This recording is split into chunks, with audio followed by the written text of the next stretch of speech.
मित्रों, एक बार फिर आप लोगों के सामने चुनावी घमासान में जो नगर निगम की नियुक्ति हुई है उस संदर्भ में ये वीडियो मैं लेकर के आया हूँ। वैसे तो पूरे प्रदेश में चुनाव हो रहे हैं, लेकिन ये वीडियो जो है वो खासतौर से बनारस मेयर का जो पद है उसके चुनावी विश्लेषण के लिए ही हुआ। मित्रों, अगर पिछले चुनावों को अगर हम देखें तो बनारस में 2017 में भारतीय जनता पार्टी के मृदुला जायसवाल ने अपने प्रतिद्वंदी कांग्रेस की प्रत्याशी शालिनी यादव को 78,843 वोटों से हराया था। और 2012 में वहाँ भी लड़ाई जो हुई थी वो कांग्रेस के डॉक्टर अशोक सिंह से और मोहले जी से हुआ था। इन दोनों प्रत्याशियों के बारे में थोड़ा सा आकलन अगर कर लें तो पिछले बार जो मृदुला जायसवाल को भाजपा को वोट मिला था तो भाजपा के वोटों में बिखराव बिल्कुल ही नहीं था। उसमें सारे जो बीजेपी के जो कोर वोट होते हैं, चाहे वो जातीय समीकरण से हिसाब से देख लिया जाए या पार्टी वाइज से, सारे के सारे उनको मिला हुआ था। जबकि कांग्रेस का प्रत्याशी जो है शालिनी यादव के साथ ऐसा कुछ नहीं था। दोनों बार के चुनाव में अगर हम देखें तो एक बार अभी बताया 78,843 पिछले बार में, और इसके पिछले वाले में कांग्रेस के ही प्रत्याशी अशोक सिंह 69,62,96 वोट से चुनाव हारे थे। तो ये दोनों चुनावों को देखते हुए और इसके पहले के भी आंकड़े अगर देखें तो शहर में समाजवादी पार्टी का बहुत जनाधार नहीं रहा है। यहाँ पे थोड़ा बहुत जो विकल्प में लड़ाई में रहता है वो कांग्रेस ही रहती है।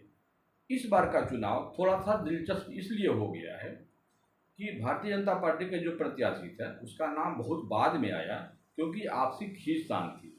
तो हम ये देखेंगे कि ये जो तीनों प्रत्याशी हैं पार्टियों के, भारतीय जनता पार्टी से जो अशोक तिवारी जी हैं, और समाजवादी पार्टी से डॉक्टर ओपी सिंह, और कांग्रेस से अनिल श्रीवास्तव जी, इन तीनों का अपना अपना व्यक्तित्व क्या है और पार्टियों की क्या स्थिति है, उसी के ऊपर हम ये आज का एनालिसिस करेंगे। तो ये तो हमने बता ही दिया कि चुनाव में समाजवादी पार्टी हमेशा यहाँ तीसरे स्थान पर रही है, लिहाजा इस बार भी वही चीज़ें होने वाली है। लड़ाई जो है मुख्य रूप से 4 तारीख जो भी चुनाव आएगा तो उसमें आप अनिल श्रीवास्तव और भारतीय जनता पार्टी के बीच में ही होके रह जाएगा।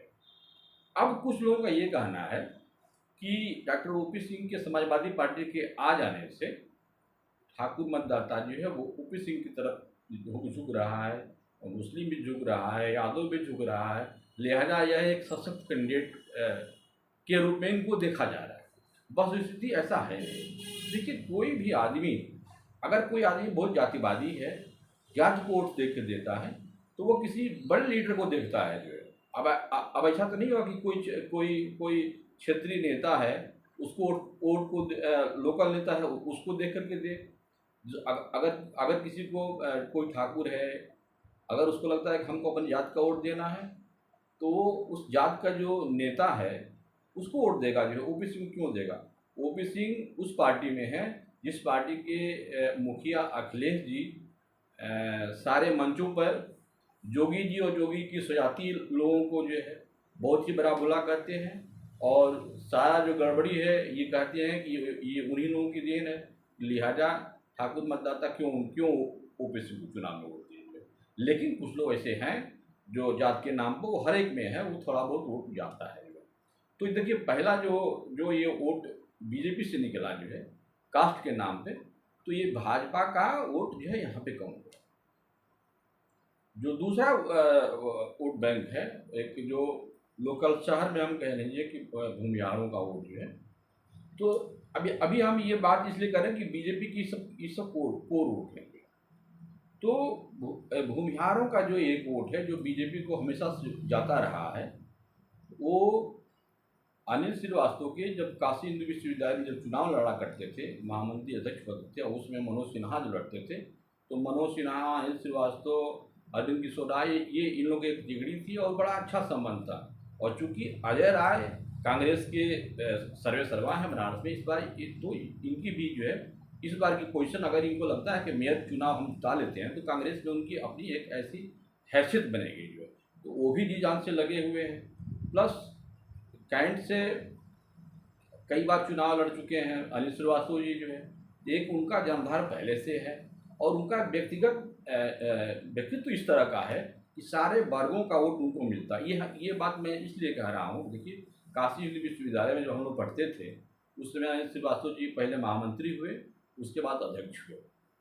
उस प्रांगण में मालवीय जी के हम लोग जहाँ पढ़े लिखे जो है, वहाँ सबसे अधिक संख्या अगर देखा जाए तो वो ब्राह्मणों की, ठाकुरों की होती थी जो है, और जो जो हॉस्टलर के लड़के होते थे वही मुख्यतः वो चुनाव में आगे रहते थे।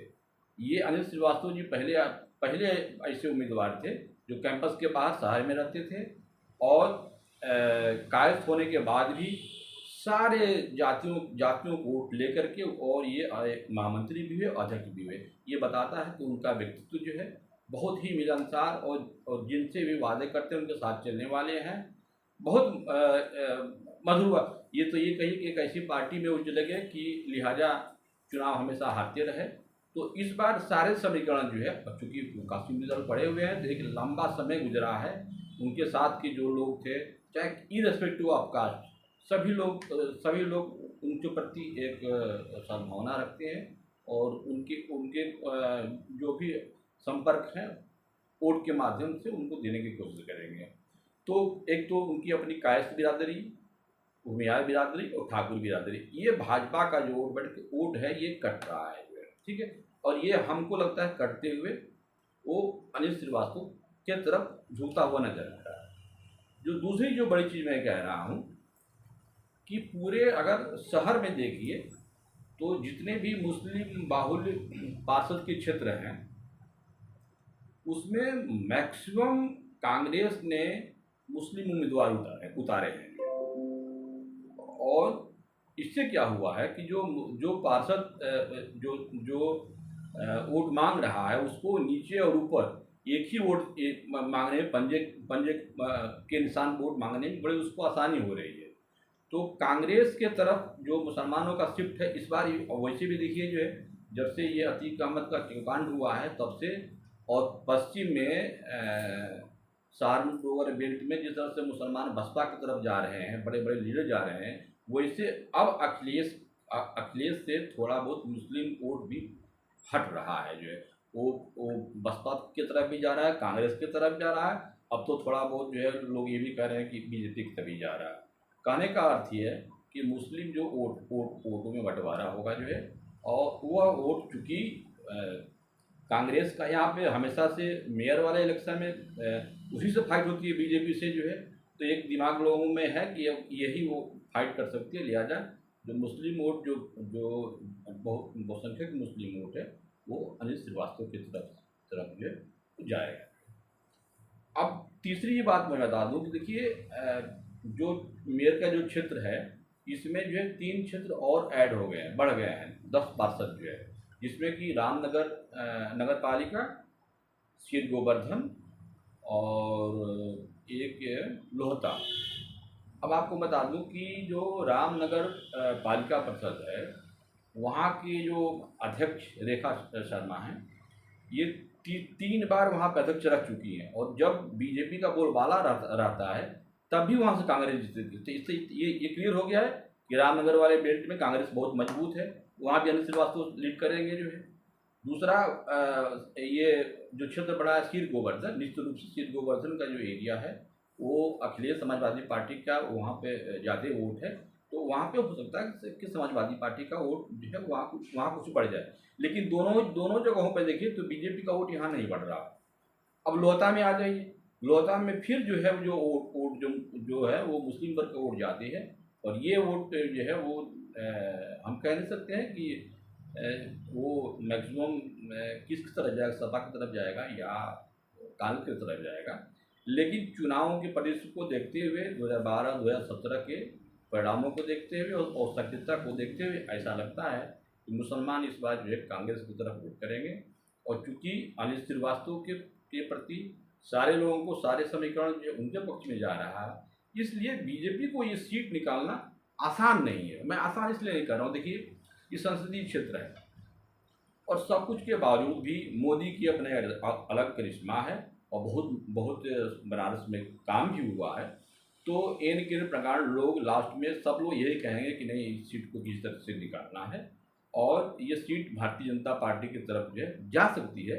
लेकिन पिछले के जो चुनाव हुए हैं उसमें और इस बार के अंतर है, ये जीत और हार का जो फासला होगा वो कम होगा और निश्चित रूप से जो है अनिल श्रीवास्तव और भारतीय जनता पार्टी का सूत्र के बारे में बहुत ज़बरदस्त टक्कर होगा। ये देखिए अब ये परिणाम आएंगे तो क्या होंगे ये तो समय बताएगा। मेरा विश्लेषण इस चुनाव के बारे में यही है। ये मेरा वीडियो अगर अच्छा लगता है तो इसको शेयर कीजिए और हमारे चैनल को सब्सक्राइब कीजिए। नमस्कार।